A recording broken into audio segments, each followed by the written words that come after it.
Hello, j'espère que tu vas bien. Bienvenue dans ce quatrième épisode de ma Pod Week, ce qui veut dire qu'on est à la moitié déjà de cette semaine. Ça passe méga vite, enfin en tout cas pour moi forcément vu que j'enchaîne les tournages. Mais du coup pour cette moitié de semaine, j'ai décidé d'aborder un sujet qui me touche particulièrement et où je sais que ça va me demander un effort d'assumer certaines choses que je vais dire par rapport à ces sujets-là. Mais il faut savoir que dans la vie, on a forcément des boulets qu'on se traîne et c'est des choses, comme son nom l'indique, qui nous empêchent d'atteindre nos objectifs, d'atteindre nos rêves. Donc là, le but, c'est que je te révèle 7 boulets que j'ai eus ou que j'ai et que j'aurai sans doute encore dans ma vie, puisque du coup, l'idée, c'est pas de tout enlever non plus du jour au lendemain. L'idée, c'est plutôt de comprendre pourquoi est-ce qu'on se traîne ces boulets et comment est-ce qu'on peut les contrer. Petite précision, normalement, mais c'est un peu propre à chacun, mais en gros, je t'ai mis le boulet le plus facile à contrer en premier jusqu'au boulet le plus difficile à contrer. Comme ça, si jamais tu as envie de travailler, sur ça comme moi et que tu as plusieurs boulets, donc moi je les ai tous, hein, et ben, du coup, tu sais que ça sera plus facile de commencer par le premier et ainsi de suite. Comme ça, tu peux revenir sur l'épisode et réécouter, chaque morceau de l'épisode qui te concerne. Le premier boulet et je pense que je suis née avec, on va parler de perfectionnisme. Donc ça, c'est vraiment quelque chose qui est relou et qui juste t'empêche de passer à l'action, mais littéralement. Et en fait, je travaille vraiment dessus, vraiment, vraiment fort. Et l'exemple le plus concret que je peux te donner, c'est ce podcast, où en fait, j'ai une vision exactement parfaite de ce que je veux faire avec ce podcast, que ça soit le contenu, la forme, le visuel, le mood, l'ADA, le personal branding, tout. Je sais exactement ce que je veux faire de ce podcast. Et là, l'épisode que tu es en train de regarder ne ressemble, je dirais pas du tout à ce que je veux, parce que j'ai quand même travaillé dur pour ce lancement, mais on est quand même relativement loin du résultat final que je rêve d'avoir. Et la raison pour laquelle j'ai quand même lancé malgré le fait que ça ressemble pas à ce que je veux, c'est que si j'attendais de lancer le podcast jusqu'à ce que ça soit parfait, en fait, ça me demanderait à moi et à mon équipe de devoir nous former encore pendant des semaines et des mois sur des choses qui, au final, n'ont d'impact, je pense, que sur peut-être 10 des personnes qui écoutent et ou qui regardent ce podcast. Et c'est en ça où du coup je veux venir, c'est que le perfectionnisme t'empêche de te lancer. Et il y a une grande phrase d'ailleurs qu'on retrouve plus dans le business que dans le dev perso, mais c'est une phrase où on dit souvent: «Si au moment où tu t'es lancé, c'était exactement comment tu imaginais que tu devais te lancer, c'est que tu t'es lancé trop tard». C'est impossible de lancer quelque chose qui soit parfait et même si c'est parfait, en fait, tu vas te rendre compte que dans n'importe quel projet que tu veux lancer, dans n'importe quel rêve que tu veux atteindre ou objectif que tu veux, atteindre, c'est impossible, en fait, que tout soit tout le temps parfait parce qu'en fait, il y a toujours des mises à jour sur des choses. Tu évolues, enfin, en tout cas, j'espère pour toi. Donc tes envies ne sont pas les mêmes au même moment et cetera et cetera et c'est pour ça que le fait d'être trop perfectionniste, ça t'empêche de passer à l'action et en plus que ça t'empêche de passer à l'action et ça, c'était plutôt la Marion d'avant, tu as un sentiment de frustration constant. Ça va être, par exemple, je voulais porter cette tenue-là pour cet événement-là et au final, je me rends compte que la couleur rend pas super bien au naturel, ça me fait chier. Du coup, limite, tu décides de ne plus faire l'événement parce qu'en fait, c'est pas parfait comme tu voulais ou j'ai organisé ce voyage avec cette expérience-là et ce fucking jour, il pleut. Donc, toute la création de contenu que je voulais faire autour, elle est flinguée. Enfin, c'est plein de choses et du coup, ça, c'est vraiment un exemple concret, hein. Vraiment, c'est un exemple concret où du coup, je peux me mettre enfin, je pouvais, parce que pour le coup, ça, j'ai vraiment travaillé sur moi, je pouvais me mettre à pleurer et du coup, je ne profitais absolument pas du moment. Alors qu'en vrai, l'expérience en elle-même était dingue, qu'il pleuve ou qu'il pleuve pas. En plus, je le partageais avec la personne que j'aime et c'est tellement con, en fait, d'avoir ça dans sa vie, le perfectionnisme. Donc vraiment, il faut que tu travailles dessus et en fait, il faut, le travail pour contrer le perfectionnisme, c'est quand même principalement de se dire qu'il faut accepter le non-perfectionnisme et que dans l'imperfectionnisme, il y a, du coup cette forme et c'est aussi en ça que ce podcast est un peu ma thérapie. Il y a cette forme du coup qui est beaucoup plus authentique et beaucoup plus spontanée et en fait, on a tous besoin de ça dans sa vie. Au final, j'ai rencontré des personnes qui étaient parfaites sur tous les plans et en fait, c'est juste chiant. En général, tu rigoles pas trop avec ces personnes-là d'ailleurs et comme elles sont parfaites, qu'elles font tout bien, que tout est nickel, ça en devient chiant et en plus, c'est des personnes qui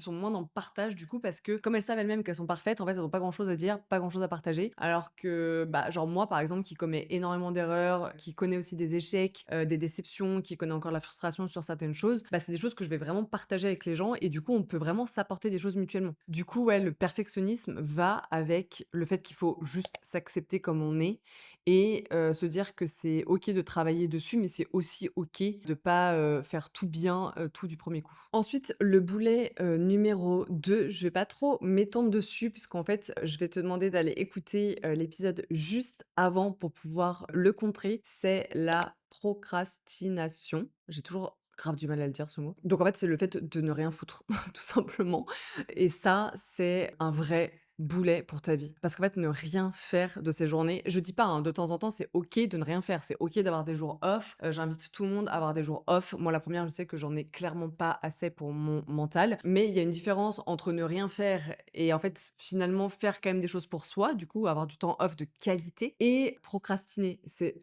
vraiment, si tu veux un mot qui ressemble à la procrastination, c'est genre flemme. Donc du coup, dans l'épisode d'avant, je te donne 7 clés, 7 hacks pour rester productive et donc du coup pour contrer la procrastination. J'ai d'autres, méthodes donc que je vais peut-être te partager un petit peu ici quand même. Mais ce que je voulais te dire, c'est qu'en fait, c'est tout dans ton esprit et tout est dans la routine.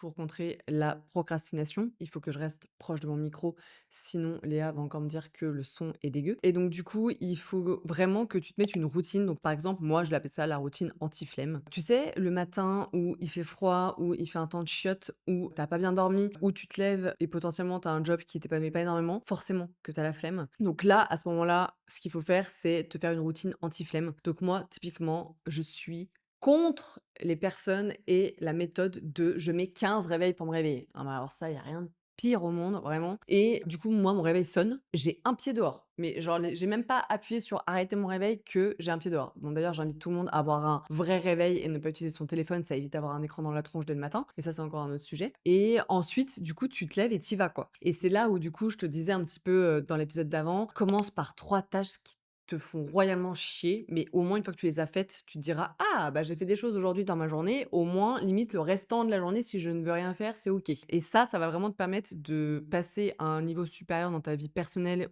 et ou dans ton business et si tu arrives pas à faire ça, il y a plusieurs techniques. Il y a la technique des 5 secondes, c'est une technique qui a été faite par Mel Robbins, quelque chose comme ça, si j'écorche pas son nom. Moi, c'est une technique personnellement qui ne me convient pas, mais du coup, je te la partage quand même. C'est la technique où en fait, dès que ton cerveau commence à se dire: «J'ai la flemme», en fait, tu comptes de 5 à 0 dans ta tête ou à voix haute et à 0, en fait, tu dois déjà être en train de marcher vers l'action vers laquelle tu as la flemme. Ça demande de vraiment maîtriser son cerveau et je trouve que c'est un exercice au final qui est méga compliqué, qui est pas à la portée de tout le monde. Parce qu'en fait, pour avoir vraiment l'action de te faire sortir de ton lit, juste en comptant de 5 à 0, faut quand même être vraiment très fort ou très forte. Du coup, moi, le fait d'avoir cette routine de me lever le matin, d'aller au sport, boire un verre d'eau, me brosser les dents, aller aux toilettes, ce genre de choses, en fait, mon corps est tellement en mouvement que je vais sécréter du coup des endorphines et même de la dopamine. Dès que ton corps il bouge, c'est un peu les 2 hormones qui sont sécrétées et du coup, c'est censé baisser mon anxiété et mon stress et du coup mon taux de cortisol et augmenter, ma motivation, mon bonheur, mon plaisir et cetera. Donc du coup, voilà, vraiment la procrastination, c'est un énorme boulet à ton évolution personnelle et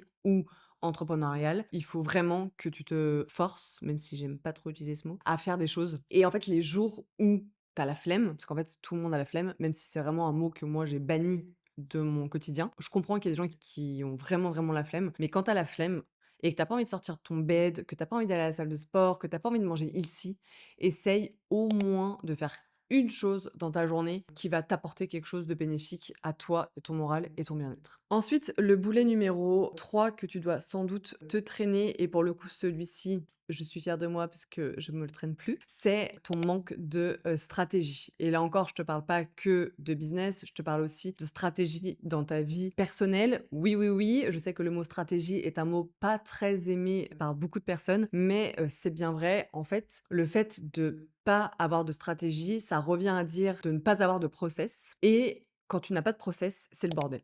Mais dans n'importe quelle vie de n'importe quelle personne. Vraiment, vraiment, vraiment. C'est pour ça que la maman qui élève 3 enfants, qui est aussi, bah, une femme seule, mais qui est aussi certainement une épouse et qui est aussi certainement une girl boss qui a 4 business, à chaque fois on se dit: «Mais mon Dieu, mais comment est-ce qu'elle fait pour réussir à gérer tout ça?» et cetera et cetera. Elle a mis en place des stratégies, elle a mis en place des process. Crois pas que c'est une femme qui se lève en mode genre: Tiens, qu'est-ce que je vais faire aujourd'hui?» Non, non, elle se lève certainement à 5 heures du mat tous les jours. Elle a cette discipline-là. Elle sait les temps qu'elle a pour elle, les temps qu'elle a avec son mari solo, les temps qu'elle a avec ses familles, le temps qu'elle a avec chacun de ses enfants aussi, je suppose. Je ne suis pas maman, mais je suppose que ça fonctionne comme ça. À quel moment il faut, batcher les repas pour pas que ça fasse perdre de temps dans la semaine, à quel moment elle a ses temps off, à quel moment elle peut aussi, s'amuser, se détendre, à quel moment elle peut vraiment avoir des moments de qualité pour, conserver son couple et tout ça, c'est des choses qui se processisent grâce à, du coup, des stratégies. Donc en vrai, ça revient à dire que c'est un manque d'organisation, mais moi je préfère pousser le truc en disant que c'est un manque de stratégie parce que je connais des personnes aussi qui pensent être organisées parce qu'elles ont justement un Google Calendar très, très, très, très bien pensé et fait,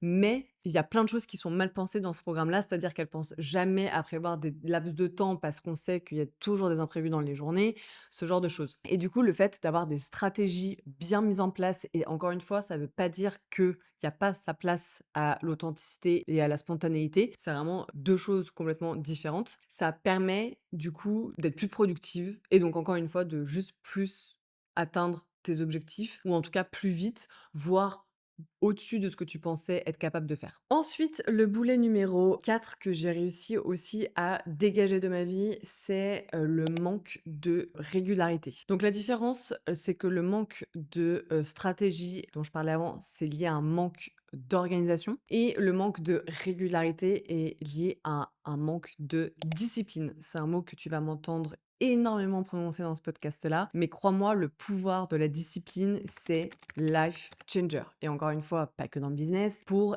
énormément, énormément, énormément de domaines de la vie. Si tu n'es pas régulier, régulière, tu n'arriveras pas à atteindre tes objectifs. Par exemple, quelqu'un qui veut lancer un business et au bout d'un mois, il a fait 0 vente, il abandonne. Il n'a pas été régulier. Toutes les personnes qui abandonnent, c'est toutes les personnes qui échouent et toutes les personnes qui réussissent, c'est toutes les personnes qui n'ont jamais abandonné, justement. Et comment est-ce qu'on n'abandonne pas? On n'abandonne pas en mettant en place une vraie discipline. La différence d'ailleurs entre une routine et une discipline, selon moi, c'est que la routine, c'est ce qui arrive avant la discipline, dans le sens où c'est quelque chose que tu vas mettre en place, un process, une stratégie que tu vas mettre en place. Et au bout de 90 jours qu'elle est mise en place, normalement, ça devient une discipline. Et en fait, la différence pour moi avec la discipline, c'est que la routine demande un effort de ta part, que ça soit mis en place. La discipline te demande zéro effort, zéro énergie. Mon réveil sonne, mon corps sait déjà qu'il doit se mettre en tenue de sport. J'ai pas besoin de me dire: «Ah, est-ce que je vais au sport aujourd'hui? Ah, je suis pas sûre». Non, mon réveil sonne, mon corps sait littéralement que je dois me mettre en tenue de sport. Sport que j'aurais préparé la veille si tu as écouté, du coup, mes autres épisodes de podcast sur l'organisation et le fait d'être productif. C'est comme par exemple quelqu'un qui aimerait devenir créateur ou créatrice de contenu sur Instagram et qui en fait va poster, il va se mettre un challenge, il va poster 30 jours d'affilée et puis en fait il va tenir les 30 jours et ça marche pas. Je t'ai donné par exemple, mon exemple sur TikTok. J'ai essayé pendant 6 mois, au bout de 6 mois et que j'ai zéro abonné, zéro like, zéro commentaire, 0 tout. C'est normal que là, je lâche et en fait, comme je t'ai expliqué, c'est tout simplement parce que j'ai aucune appétence avec la plateforme. Donc en fait, forcément, comme j'ai pas d'appétence, je me donne pas non plus à 1000, tu vois? Je faisais que reposter les trucs que je postais sur Instagram, donc ça n'a pas de sens. Par contre, si tu es encore une fois aligné avec ton pourquoi, tu arriveras à trouver facilement normalement, cette discipline. Et en fait, le fait de te lever le matin notamment et de pas avoir à réfléchir à ton programme et à ton organisation et d'être discipliné, c'est de l'énergie en moins dépensée pour ça. Et du coup, c'est de l'énergie que tu peux mettre ailleurs. Ensuite, du coup, le boulet numéro 5 et là, on va commencer à rentrer dans le top 3 des boulets les plus difficiles à enlever. Mais le numéro 5 c'est le jugement des autres, ou en tout cas la peur d'être jugé par les autres. Et ça, c'est quelque chose qui revient tout le temps, tout le temps, tout le temps. J'ai énormément de coachés. Quand je leur pose la question pourquoi est-ce qu'elles se lancent pas, c'est parce qu'elles ont peur d'être jugées par leur conjoint, par leur famille, par leurs collègues de boulot, par la caissière du coin. Enfin, ce que je comprends entièrement, parce que moi-même, encore aujourd'hui, j'ai peur d'être jugée. Tu vois, genre là, j'ai décidé de lancer un podcast. Je suis sûre qu'il y a des personnes qui ont dû se dire ah, elle fait faire comme tout le monde, ou ah, c'est encore une fois pour parler que d'elle, ou que sais-je. Mais en fait, avec le temps, la peur du jugement des autres, donc encore une fois, c'est une peur que tu te crées toute seule t'empêche de passer à l'action. Et donc en général, là, moi, ce que j'ai, c'est que j'ai plusieurs mécanismes qui vont rentrer, en jeu pour essayer de contrer cette peur-là, du coup, du jugement des autres. La première chose que je me pose en général comme question, c'est: «Est-ce que ces personnes-là payent mes factures?» Ça peut paraître très bête, mais encore une fois, on n'a qu'une vie. Moi, j'ai envie de vivre de ma passion. J'ai pas envie de faire un métier chiant, relou, qui me motive pas le matin quand je me réveille. Et donc du coup, ça me suffit à me dire: «Non, mais en fait, si c'est ça que t'aimes, si t'es aligné avec ça, en fait, peu importe ce que les gens pourront dire, c'est pas censé te casser ou carrément t'enlever cette passion ou cette motivation. Ça peut, bien sûr, affaiblir ta confiance en toi, mais c'est du coup quelque chose qui est différent à travailler. Mais le fait d'être jugé par les autres, ça peut aussi te donner un peu une perception de qui tu as envie d'avoir dans ton entourage ou pas. Je m'explique, c'est-à-dire qu'à partir du moment où tu as compris que ces gens-là ne payent pas tes factures, enfin, tu vois, genre moi, mes amis, c'est mes amis, mais ils payent pas mes factures. Mon mec ne paye pas mes factures, ma famille non plus, et toi non plus, tu payes pas mes factures. Et ce que je suis en train de créer comme écosystème autour de moi, de mon business, de ma vie, c'est quelque chose qui me correspond de plus en plus, avec lequel je suis de plus en plus alignée, et du coup, je suis de plus en plus OK avec le fait de me dire: «Bon, bah, il y a des gens qui vont aimer ce que je fais, puis il y a des gens qui vont pas aimer ce que je fais». Ce qui est hyper représentatif pour te dire, c'est que tu vas sans doute perdre des gens dans ton entourage, mais par exemple, moi, sur mon compte Instagram, depuis que j'ai lancé mes business en ligne, forcément, j'en parle sur mes réseaux parce que c'est quand même un gros facteur, vecteur pour faire des ventes, et j'ai perdu, je pense, en une année, 3 ou 4 000 personnes sur, du coup, 145, et quelques, je crois. Et en fait, avant, c'est quelque chose qui aurait pu me mettre très, très mal, et d'ailleurs, les gens me disent: «Ouais, j'en ai marre, tu parles toujours, de ton programme ou de ceci ou de cela, je me désabonne». Et en fait, maintenant, je suis un peu en mode genre: «Mais tant mieux, désabonne-toi». Parce qu'en fait, j'ai pas du tout envie d'être polluée par des gens qui ne partagent pas mon évolution.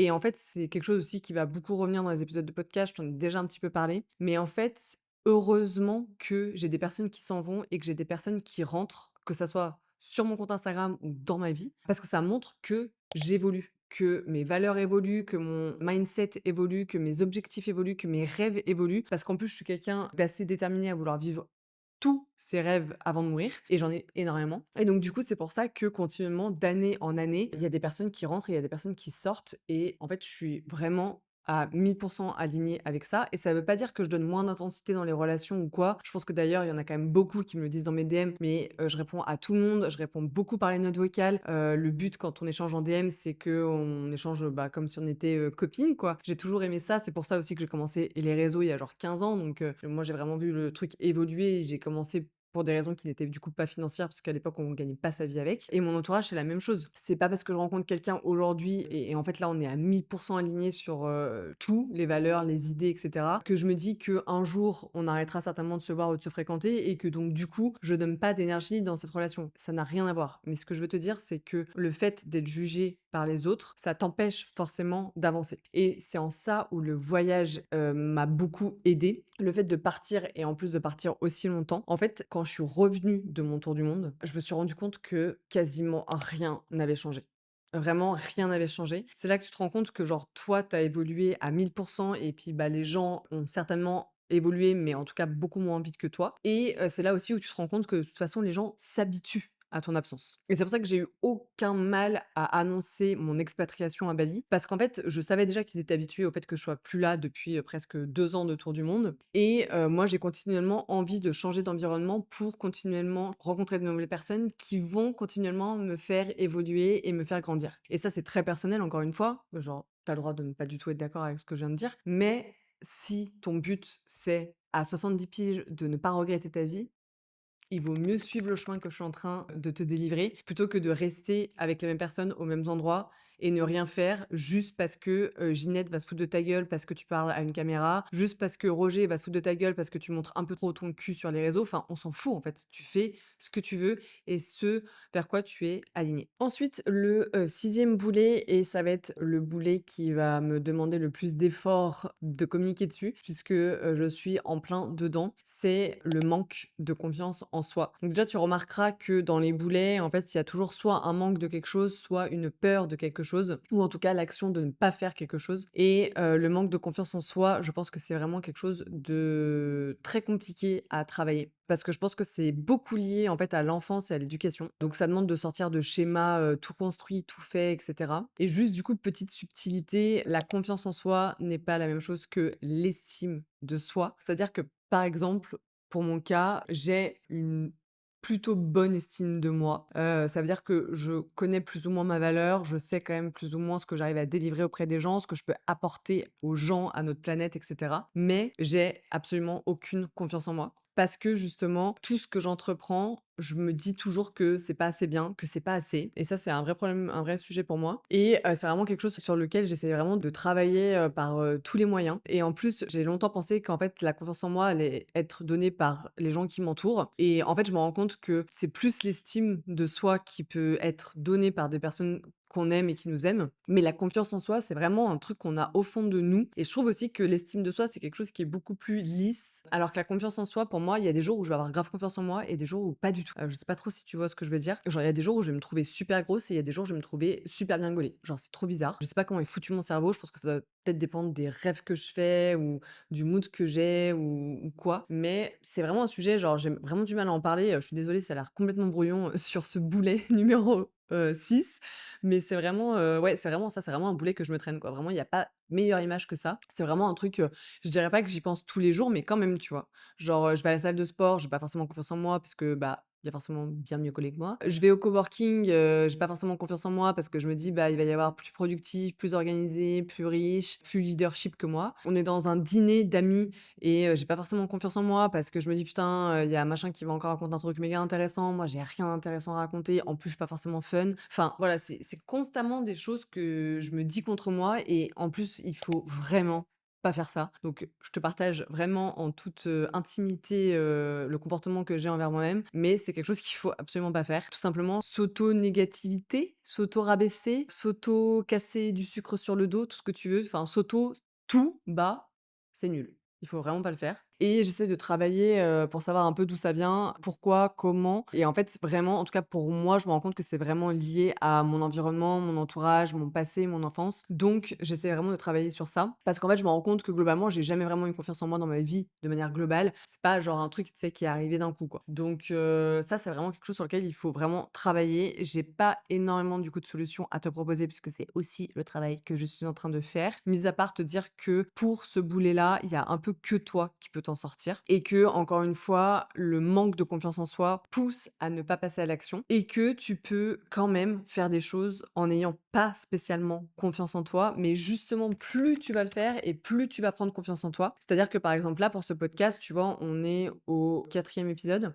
si je dis pas de bêtises. En tous les cas, entre que ça soit le quatrième ou le cinquième épisode et l'épisode d'intro, je sens déjà que j'ai plus confiance en moi parce que ça fait plusieurs jours que je suis en tournage, que j'enregistre, que je suis seule avec moi-même et qu'en plus, je suis là à délivrer un message qui est, du coup, en tout cas à 1000% honnête, authentique et cetera, donc que normalement tu as pas trop l'habitude de voir chez moi et du coup, ça me pousse encore plus et après il y a Léa qui m'a dit donc Léa qui est ma podcast manageuse, donc qui est vraiment le pilier de ce projet-là, qui m'a dit qu'elle était, bluffée, parce que je me reprenais pas spécialement, que j'avais l'air d'être, hyper à l'aise et cetera et que, ce que je disais était intéressant et c'est vrai que du coup, quand j'ai écouté cette note vocale, en plus avec le décalage horaire, je l'ai écoutée au réveil et ça m'a mis une petite, larme aux yeux, ça m'a émue parce que je me suis dit que j'avais trop de chance d'avoir, engagé des personnes comme ça dans mon équipe, qui me soutiennent vraiment et ça fait quand même la différence sur, la suite de l'enregistrement des podcasts où je me dis, «Non, mais en fait, tu peux le faire, prends confiance en toi, quoi» et je pense qu'en fait, c'est juste déjà rien que cette phrase-là qui devrait démarrer: «Prends confiance en toi» et donc du coup, pour notre dernier boulet numéro 7, j'ai nommé, la peur de l'échec.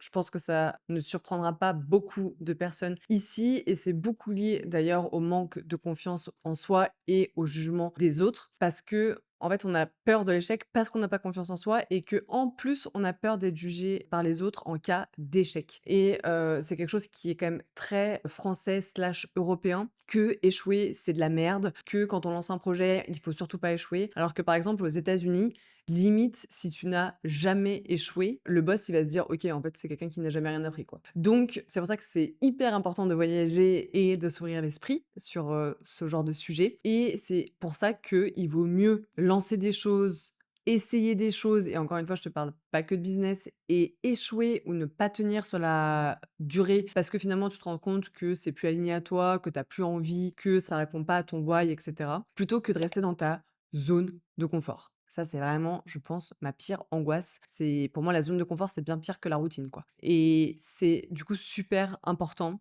de combattre, cette peur de l'échec en juste faisant les choses. Juste fais les choses, dis-toi que tu vas y arriver. C'est en plus dans l'échec que, à mon avis, tu apprendras bien plus. Je veux dire, par exemple, un enfant, quand il va apprendre à faire du vélo, je vais d'ailleurs beaucoup de prendre, souvent les exemples des enfants parce que c'est quand même, la chose la plus innocente. En fait, l'enfant qui ne tombe pas en apprenant à faire du vélo, déjà ça n'existe pas et puis en plus, du coup, la première fois qu'il va tomber, il va juste se décomposer en 1000 morceaux parce qu'en fait, pour lui, il aura jamais connu ça, donc ça va lui faire 1000 fois plus mal. Alors qu'en fait, un enfant qui est tombé, tombé, tombé, tombé et qui à chaque fois sait pourquoi est-ce qu'il tombe et qu'en fait, il corrige cette chose, bah, il retombera plus jamais et là, il sera vraiment fier de lui et ça marche pour tout, pas que pour le business, ça marche aussi pour la vie personnelle. Par exemple, à force d'être avec, des gens, toxiques, toxiques, toxiques et juste tu toutes tes relations, bah, il y a un moment donné où tu vas comprendre et puis ton cerveau, il va te dire: «OK, bah, faut que j'arrête de fréquenter ce genre de personnes. Essayons un autre type de personnes» et ça veut pas dire que ces personnes-là seront encore une fois à nouveau les bonnes, mais au moins tu fais des changements et tu sors de ta zone de confort. Et c'est pour ça que je voulais terminer par, ce boulet-là parce que, c'est un sujet qui moi me touche vraiment comme la productivité et comme beaucoup d'autres sujets, mais très fort. C'est, le fait de sortir de sa zone de confort. Ça fait très peur, mais le fait de combattre toutes ces peurs, tous ces manques et cetera, même si tu connais l'échec, en fait, pour ton toi intérieur, ton toi personnel, t'apprendras toujours quelque chose. Toujours, toujours, toujours, t'apprendras quelque chose sur toi, t'apprendras quelque chose sur les gens, t'apprendras quelque chose sur le monde, t'apprendras des choses pour ton avenir et en fait, c'est ce qui compte, encore une fois, c'est d'apprendre sur soi pour toujours être pas une meilleure version, parce que j'aime pas dire ça, mais en tout cas pour être 1 meilleur chaque jour, pour pouvoir te permettre de réaliser tes rêves et tes objectifs. Voilà, donc j'espère que cet épisode t'aura plu. Hésite pas à mettre un like ou un commentaire pour me dire ce que tu as aimé, ce que tu as moins aimé, le boulet qui te parle le plus, le boulet sur lequel tu vas plus travailler au début. Si jamais tu as besoin de plus de conseils ou plus de tips sur tel ou tel boulet, hésite pas aussi à me demander ça dans les commentaires. Et du coup, je te retrouve demain pour la suite de la Pod Week.